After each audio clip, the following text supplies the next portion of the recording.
Mtaji wa kwanza wa mwanadamu yote yule duniani ni akili yake. Duniani hauoni kilichopo, unaona unachokitafuta. Ndio maana leo ukisema nataka kumiliki gari Toyota Harrier nyeusi, ukipita barabarani utaziona nyingi sana hizo gari. Sio kwa sababu hazikuwepo, ni kwa sababu tayari akili yako imetengenezwa kwa namna hiyo. Ndio maana leo mtu unayempenda sana mkagombana mkachukiana, utaanza kuona mabaya yake mengi ambayo mwanzoni ulikuwa unaona. Kwa sababu duniani hauoni kilichopo, unaona unachokitafuta.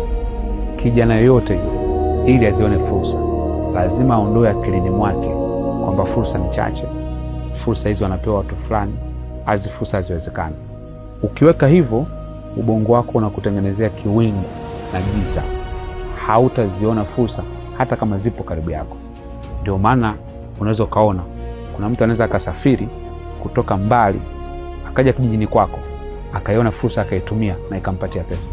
Lakini wewe uko pale pale. Kwa nini? Kwa sababu kufungua macho yako kuona fursa.